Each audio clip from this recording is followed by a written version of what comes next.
estudiado a otros portavoces del Gobierno de la democracia? Bueno, más que estudiado, he podido también conversar con algunos de ellos. Creo que siempre ver cómo afrontaron la misma responsabilidad que una tiene hoy en otros momentos de la historia de nuestro país es enriquecedor, y lo he hecho con personas de distinto signo político y sin duda ha sido enriquecedor, y les agradezco mucho los comentarios y los encuentros. ¿Algunos nombres de alguno que le gustaba cómo lo hacía como portavoces? Pues lo he confesado en alguna ocasión, y es que en mi niñez ya observaba a Rosa a Rosa Conde hacerlo. Quizás porque entonces no era habitual ver a mujeres en política, y sin duda creo que fue un acierto del presidente González que la voz entonces de su gobierno la tuviera una mujer. Me llamaba la atención, y yo, que era muy preguntona, era acusada de ser Rosa Conde por parte de mi abuelo. ¿Y alguno de Sí, yo creo que la vicepresidenta Soraya Sáenz de Santamaría hacía muy buen papel como portavoz, y le valoraba. En nuestra discrepancia política le valoraba su trabajo. Y Josep Piqué también me parecía un buen portavoz. ¿Cómo ha aprendido a eludir los temas que quiere eludir en las ruedas de prensa? No les eludo. Creo que es importante que hagamos un esfuerzo, no solamente los gobernantes, también los medios de comunicación, de aquellas cuestiones que tienen un interés para la ciudadanía, consigamos hacerla llegar.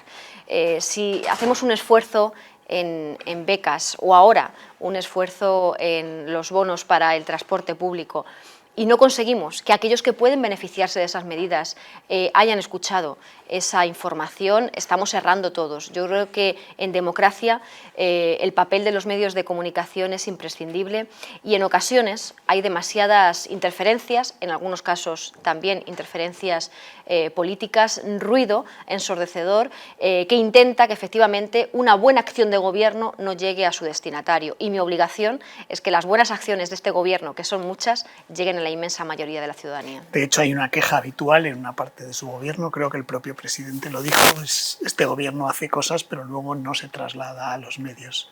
¿Qué responsabilidad tiene el gobierno y qué responsabilidad tienen los medios sobre eso? Bueno, sin duda, la primera responsabilidad y la primera autocrítica tiene que ser sobre nosotros. Hablaba del ruido. El ruido no hace bien y el bien no hace ruido. Y por eso creo que tenemos que intentar siempre buscar en la emisión del gobierno, del primer gobierno en coalición de la historia democrática reciente de nuestro país, hablar con una sola voz, dar cuenta de todo aquello que nos une, que es mucho más de aquellas cuestiones que podamos discrepar. Creo que ese es un ejercicio en el que tenemos que profundizar en los próximos meses. Y después es cierto que hay un ruido en la anécdota, incluso con informaciones de dudosa veracidad, que hay que combatir por aquellos medios de comunicación. Yo reivindico los medios de comunicación que creen en su profesión y que emiten una información veraz.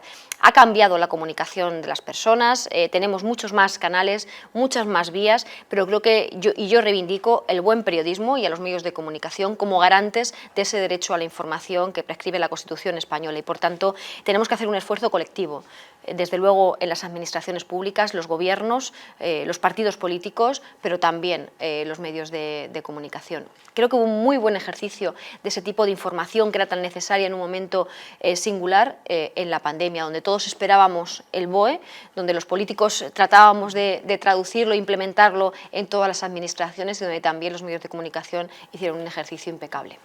Desde el gobierno y también el propio presidente se ha transmitido una idea, algo así como que había una especie de conspiración de empresarios y medios contra el gobierno. ¿Eso es así? ¿Lo detecta o no?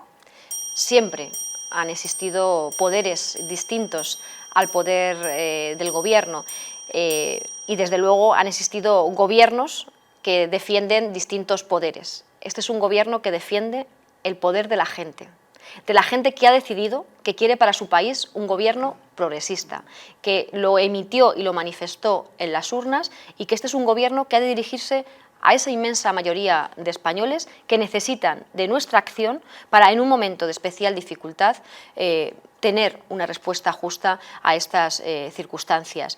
Hay otros poderes que velan por su propio interés, legítimo, pero el interés de esos poderes no puede ser el interés del gobierno, el interés de unos beneficios económicos, el interés de una rentabilidad para sus negocios, no es el interés del autónomo.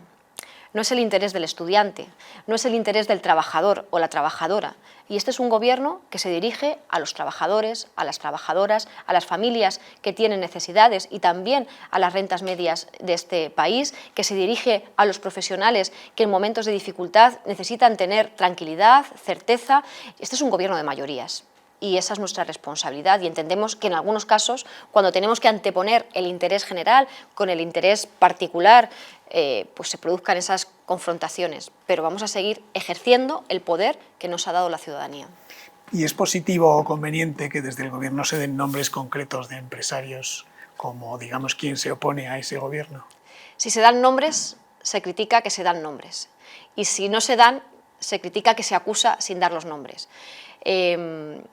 Este gobierno es fuerte y estamos dispuestos a asumir todas las avalanchas de críticas que provengan de aquellos que están velando por otros intereses, porque nuestra fortaleza está en dar respuesta en un momento muy singular a una parte de la población que nos necesita.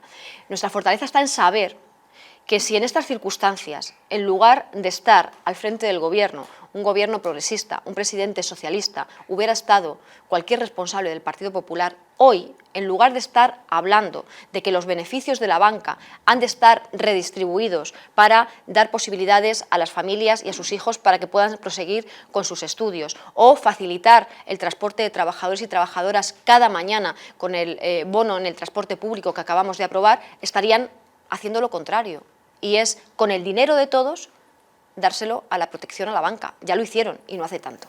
Y además de pedir gestos a la banca o a las empresas energéticas, ¿el gobierno no podría hacer también algún gesto de reducción de ministerios, reducción de gasto corriente o algo parecido? Mire, el gobierno está haciendo un esfuerzo de nada más y nada menos que 30.000 millones de euros. 30.000 millones de euros del presupuesto de todos para amortiguar el coste de estas consecuencias de la guerra.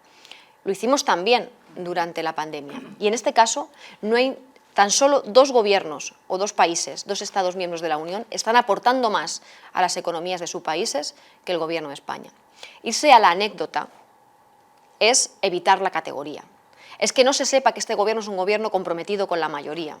Y por tanto se busca en esa anécdota el intentar criticar a este gobierno. Lo que no va a hacer este gobierno nunca es utilizar los medios del Estado a título partidista, como hicieran los gobiernos del Partido Popular, de Rajoy, que todavía no he visto criticarlo al señor Feijóo. Los medios del Estado están al servicio de la gente y el Estado y la democracia tiene un coste, pero el coste sería mucho mayor si no tuviéramos esos resortes que protegen a la inmensa mayoría de la ciudadanía. Por ejemplo, por ir a cosas concretas y acusaciones concretas, no sé si son anécdotas o no, pero se habla de ellos todos los días, el uso del Falcon, el hecho de que es el gobierno con 20 y tantos ministerios, ¿eso es real? ¿Se podría hacer algo? ¿Es imprescindible?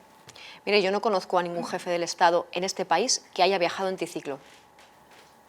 Presidentes del gobierno. Presidentes del gobierno, perdón. Estaba pensando en otros, estaba pensando también en otros jefes de Estado de otros países. Yo no vi a Rajoy viajar en triciclo. Es cierto que viajaba menos que el presidente del gobierno, porque el presidente del gobierno tiene una intensa agenda en nuestro país. El helicóptero no lo cogía. Y también a nivel internacional. Una agenda que implica desplazamientos en corto periodo de tiempo y que implican un prestigio de España en el mundo como no habíamos tenido hasta ahora. Un prestigio que se traduce, por ejemplo, en un liderazgo en las políticas energéticas de la Unión Europea, o un prestigio que significa que España está teniendo un papel relevante en la Alianza Atlántica y en la respuesta a la guerra de Putin. ¿El mensaje del gobierno es positivo, optimista o pesimista de cara al otoño, a la situación económica? ¿Hacia dónde vamos? Realista. Creo que si por algo se ha caracterizado este gobierno es por el realismo.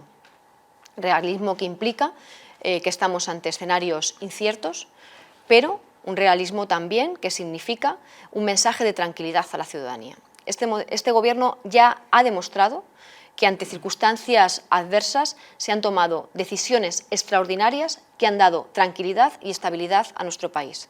Pienso en los ERTEs en el momento de la pandemia, que permitieron la tranquilidad de 3,5 millones de trabajadores y 1,5 millones de autónomos, y pienso ahora en todas las medidas que en el ámbito energético estamos implementando con ayudas a esas empresas, a esos autónomos que van a tener que adoptarla. Por tanto, un gobierno realista, un gobierno pragmático y un gobierno determinado que no deja a nadie al lado.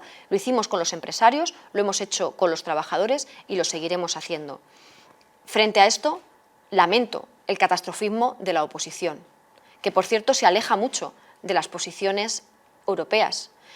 Lo importante de este momento es la fortaleza de la Unión Europea en un contexto de adversidad. Y yo lamento que el principal partido de la oposición y quien hoy lo dirige se despache con expresiones como forrarse, los pufos, demuestran una insolvencia que yo desde luego no esperaba de alguien que ha tenido la responsabilidad de gobernar una comunidad autónoma. ¿Y qué le parece en esta línea que la presidenta de la Comunidad de Madrid diga que no va a cumplir en las medidas de ahorro energético? Bueno, seguramente busca un titular y un momento de aparición pública. Yo lo que espero es que el señor Feijóo la corrija y que nos diga si está del lado del egoísmo de la presidenta de la Comunidad de Madrid, que creo que no representa la solidaridad del pueblo madrileño, o está del lado de los responsables europeos, de la presidenta de la Comisión, que pedía esfuerzos importantes a todos los países y que advertía de que nos encontrábamos ante un escenario difícil. No creo que en esta ocasión el señor Feijóo pueda ponerse de perfil y tendrá que decidir si está del lado de Europa, desde luego España y su gobierno lo está, de la fortaleza de la Unión, de la solidaridad con el resto de Estados miembros, o está del lado del egoísmo y de conseguir un titular a costa de lo que sea. Mensaje a los ciudadanos que pierden poder adquisitivo, cuándo va a acabar la subida de la inflación, cuándo van a ver sus salarios repuestos por la inflación. ¿Cuál es el mensaje? El mensaje es el que trataba de explicarle antes, la certeza de que hay un gobierno sensible con la situación que están afrontando las familias. Un gobierno que ya ha adoptado decisiones que de no haberlas adoptado se traduciría en un incremento de hasta 3 puntos de ese porcentaje de inflación en nuestro país, que ha hecho un esfuerzo muy superior al que están haciendo otros países en la Unión. Somos el tercer país de la Unión Europea que más recursos públicos está dirigiendo a paliar esta situación, que se traduce, por ejemplo, en decisiones para la mayoría. Decisiones para la mayoría lo son el haber bajado el 80% de los impuestos de la factura eléctrica que pagamos todos los ciudadanos españoles. Respuestas para la mayoría son esos abonos para el uso del transporte público en nuestro país. Respuestas a la mayoría son atender a ese millón de familias con hijos con becas que van a tener ese refuerzo de 100 euros mensuales y, por tanto, esa tranquilidad de que el Estado está aquí para proteger y que ante mayor adversidad, más Estado, más protección, más socialdemocracia, frente a aquellos que abusan del egoísmo o del populismo, como está siendo en este caso el mensaje del señor Feijóo. La cifra de paro que ha salido hoy es mala. ¿Qué explicación tiene? ¿Es algo coyuntural? ¿Mejorará? ¿Es lo que espera para los próximos meses? ¿Qué previsión tiene? Sin duda el mercado laboral ha cambiado a mejor en este último año en nuestro país. Son muchos los datos que los avalan, datos macro que se traducen en 400.000 nuevos contratos indefinidos que se han firmado desde que la entrada en vigor de la reforma laboral. Hemos visto cómo se ha consolidado un empleo estable, hasta 4 millones de empleos estables en nuestro país, frente a 1,1 de los últimos 4 años hasta el año 2019. Los jóvenes, que se han reducido notablemente de manera exponencial la cifra de desempleados en el ámbito de la juventud en nuestro país. La reforma laboral ha sido transgresora, ha sido un elemento de estabilidad, de conformación de nuevos empleos y de tranquilidad para muchas personas y para muchas familias que antes tenían incertidumbre en sus vidas, incertidumbre que se trasladaba también a la hora de la firma de una hipoteca o de asumir cualquier decisión en el ámbito de los proyectos vitales y que hoy tienen tranquilidad. Y por tanto, a las cifras y a los datos del paro de manera puntual o mensual, hay que mirarlos de forma distinta. Hemos visto cómo en los últimos meses, por ejemplo, en el ámbito de la hostelería y del turismo, se han adelantado toda una serie de contratos que hasta ahora se producían de manera temporal en el mes de julio y, por tanto, estos datos del mes de julio, que hay que estudiarlos y analizarlos como siempre con absoluta prudencia, yo creo que se deben a un cambio en el modelo de las relaciones laborales que afortunadamente es un cambio a mejor, en estabilidad, en condiciones de empleo y también en condiciones salariales, porque quiero recordar que esta reforma laboral estuvo precedida de un alto incremento del salario mínimo interprofesional en nuestro país que ha permitido elevar los salarios de manera que es verdad que ante un futuro más complejo, con los precios y la cesta de la compra más caro, podemos asumirlos con mejor condición de lo que lo hacíamos hace unos meses. Otro de los mantras públicos en la agenda política es que hay una parte de los jueces, una parte importante, que están en contra de la izquierda y que van contra políticos de la izquierda. ¿Esto es así o no? Bueno, yo creo que la administración de justicia en nuestro país es una administración a la que hay que reforzar con recursos, hay que reforzar el acceso de las personas que pueden dedicarse a ejercer la justicia en nuestro país, forma parte de algunas de las decisiones que ha adoptado el Gobierno. Nosotros respetamos a la Administración de Justicia y desde luego vamos a trabajar por reforzarla con más medios, como ya estamos haciendo, para que efectivamente pueda producirse una mayor modernización y pueda ser esa administración garante de los derechos y de la tutela judicial de todos los españoles y de todas las españolas. ¿Usted indultaría a Griñán? Yo creo que esta sentencia que hemos de conocer en profundidad y analizar en profundidad, pero desde luego el fallo que ya hemos conocido implica un cambio de doctrina con incidencia entre los gestores públicos. Soy de la que defienden la honradez en el ejercicio de las responsabilidades públicas y desde luego lo que se evidencia en este caso es que el señor Griñán no se llevó para sí ni para su partido ni un solo euro. Ni un solo euro. Y por tanto, eso ha de ser tenido en cuenta en el análisis público, al margen del respeto absoluto y escrupuloso a las decisiones de la justicia, en este caso una decisión no pacífica porque en el tribunal ha habido posiciones discrepantes y porque hemos visto sentencias distintas con una base en los hechos parecida a la que estamos analizando en este caso, donde la falta de conocimiento y de implicación no ha llevado consigo la condena por esos hechos. En los votos particulares, aunque no los conocemos todavía, pero sí por lo que sabemos, no se les exculpa a los dos, a Chaves y Griñán, sino que se les pide que se les condene por otros delitos, solo por un delito. Es decir, no hay exculpación de ninguno de ellos dos. Digo porque ha hecho referencia a los votos particulares. Sí, que no conocemos esos votos particulares. El hecho de que los haya significa que no hay un criterio pacífico dentro del propio tribunal y, por tanto, que el derecho en ese margen de interpretación ha tenido sus dudas a la hora de dictar esa sentencia. Y, por tanto, esperando efectivamente conocer el contenido y los fundamentos jurídicos de la misma. Y otra cosa más de lo que ha dicho. No se puede incurrir en corrupción sin llevarse un duro a casa. Bueno, el Código Penal tipifica absolutamente los delitos. Es un cambio de doctrina lo que se está viendo en la orientación de este fallo, que, como digo, la prudencia implica que en estos momentos tengamos que esperar para conocer. Pero, sin duda, la reprobación social no puede ser la misma y la asunción de responsabilidades políticas cuando uno se ha llevado para sí, para su partido, como ha ocurrido en este país, dinero público. ¿El Partido Socialista ha pedido o va a pedir disculpas por lo contenido en esa sentencia o no? El Partido Socialista, a diferencia de otros partidos políticos, asumió todas sus responsabilidades políticas antes de la asunción de las responsabilidades jurídicas o judiciales y por eso abandonaron todas sus responsabilidades y todos sus cargos.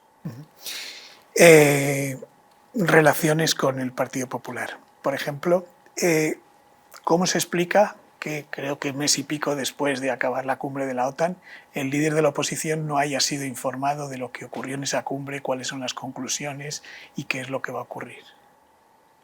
Mire, en la cumbre de la OTAN como siempre, han participado los Estados miembros con sus presidentes o jefes de Estado.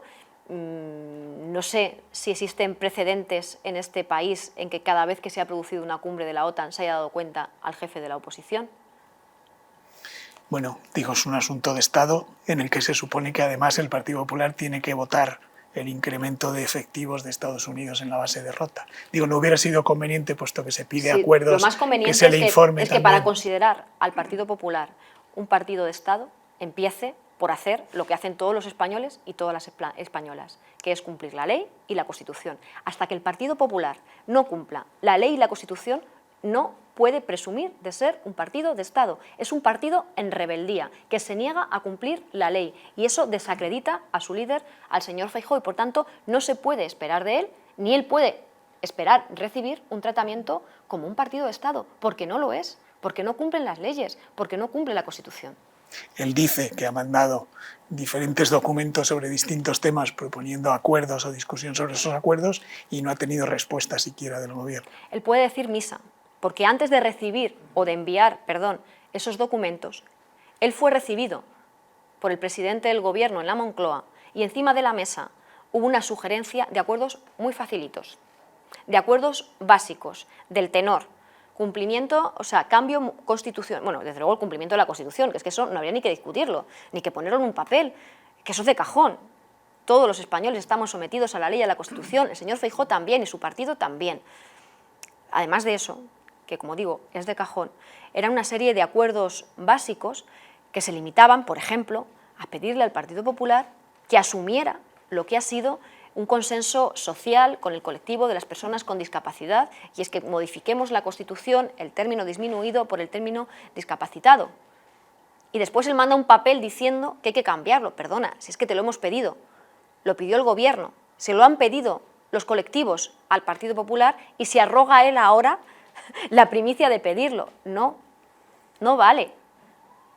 Aquí ya no le vale. Está en la política nacional. Y no le vale decir una cosa que no es cierta y que todos tengamos que asumirla como verdad.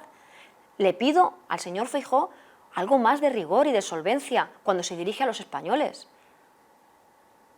Estuvo en la reunión de la mesa de diálogo con Cataluña. ¿Qué se ha avanzado en esa reunión? Bueno, algo muy importante que contrasta con lo que ocurría hasta ahora. Y es que la relación entre distintas administraciones en el Estado español se gestiona desde el diálogo y desde el entendimiento y en el marco de la ley.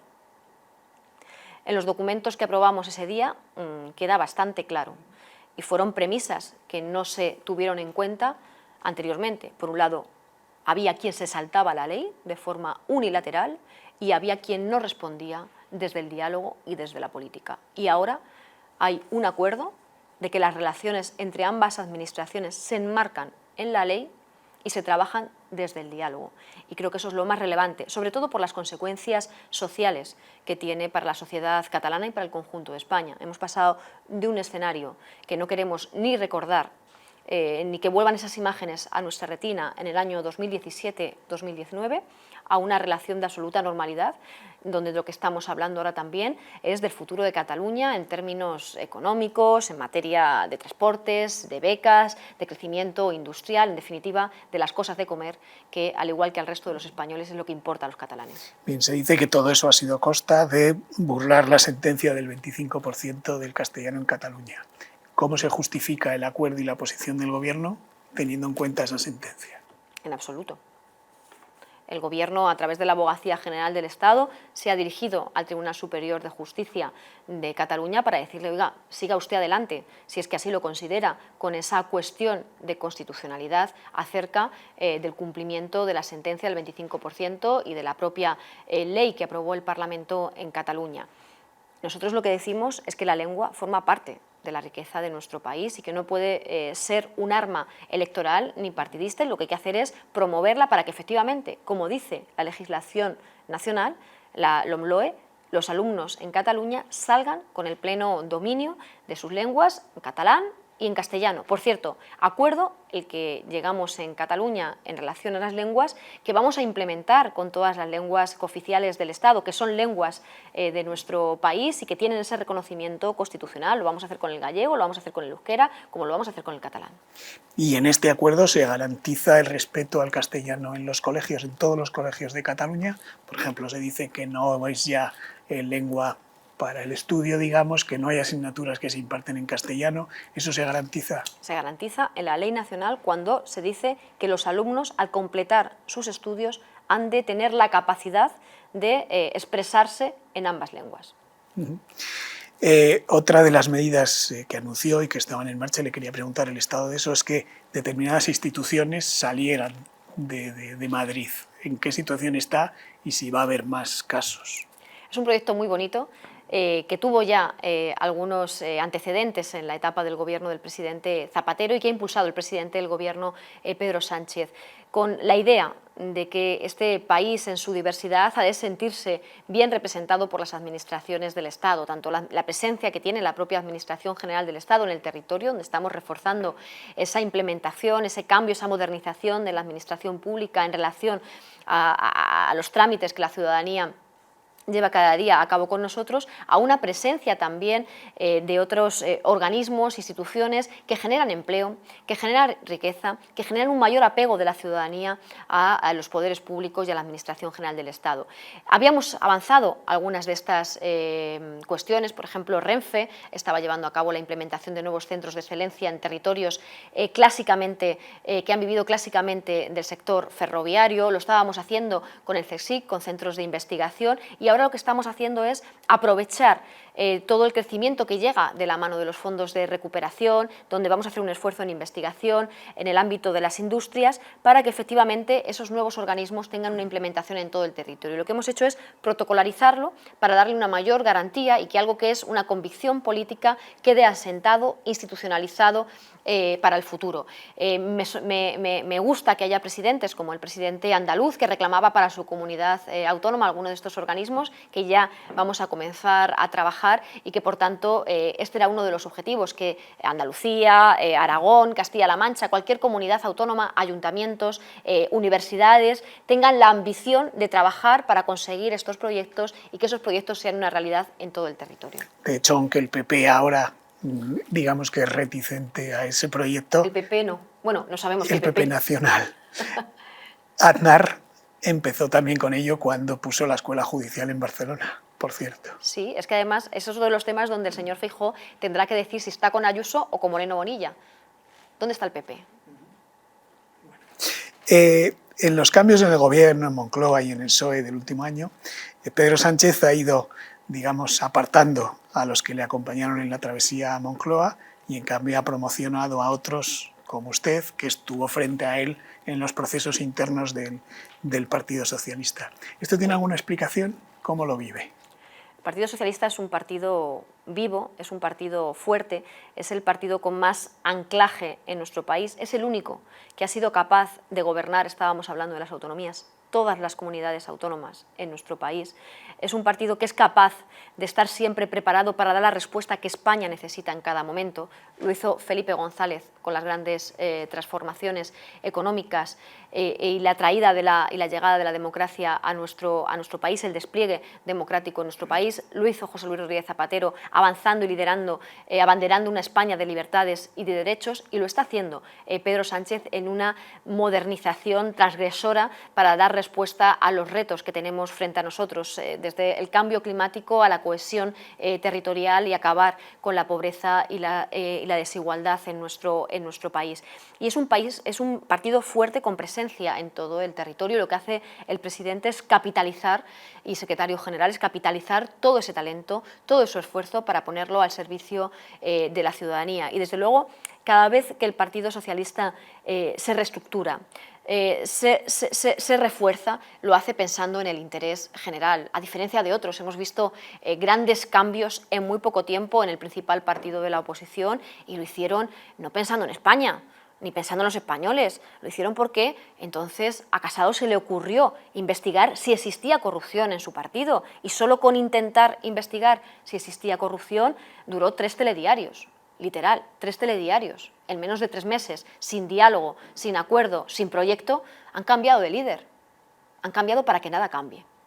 Nosotros siempre cambiamos para acompañar en los cambios y en la transformación a España.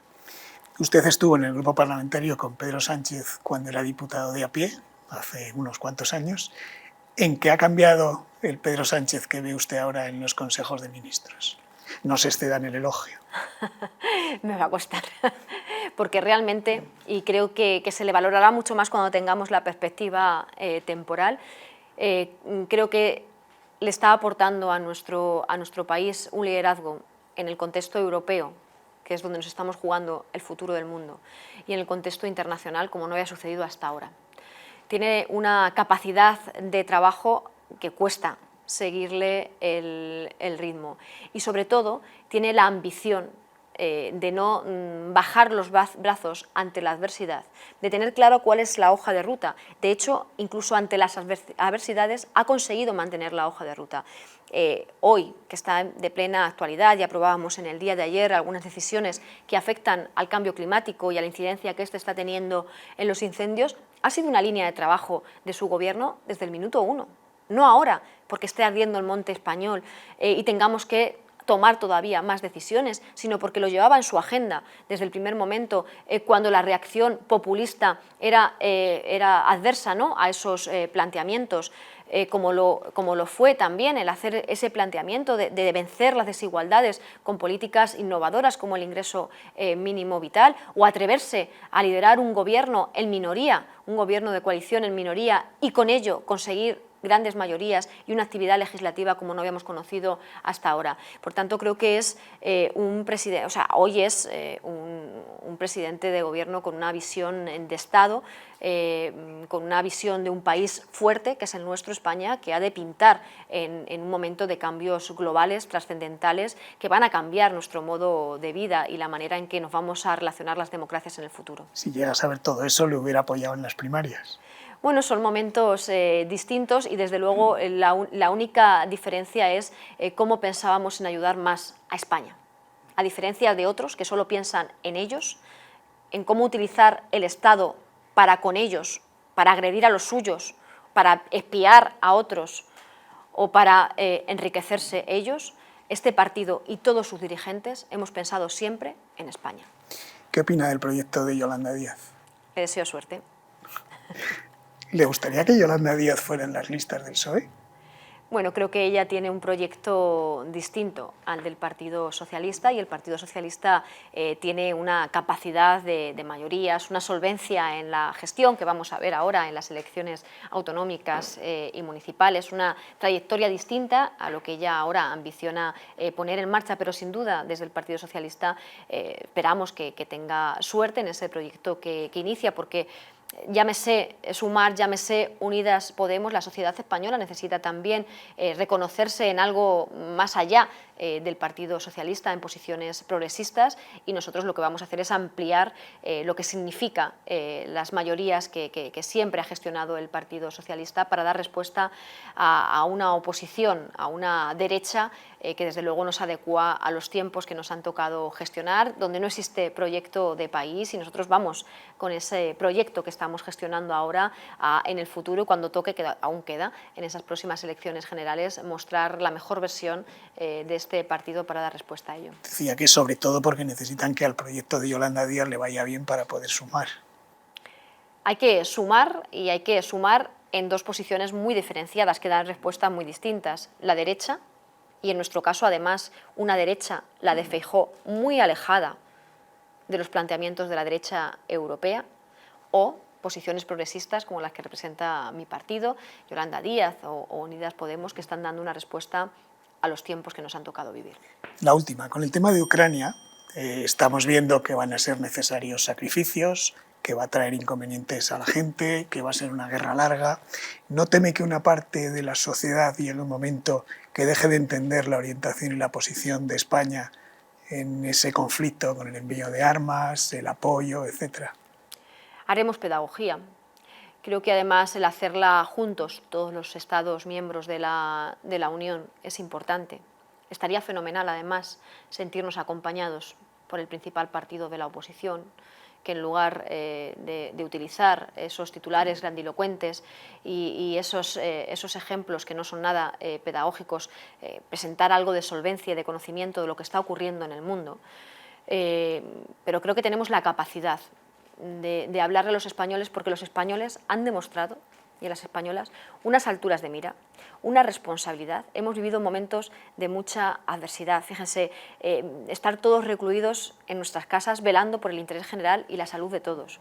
Niños arropados con mantas en las aulas de los colegios para no contagiarse, que yo creo que tenemos que asumir que esta guerra va a tener consecuencias económicas, como dijo el presidente del Gobierno en el minuto 1, cuando compareció en el Congreso de los Diputados, pero que mucho más gravoso sería no haber estado en el lado correcto de la historia, que es con las democracias, que es con la Unión, que es con la Alianza Atlántica, para dar respuesta y defender los valores de libertad y de democracia, nuestro modo de convivencia, que es en definitiva lo que está atacando Putin.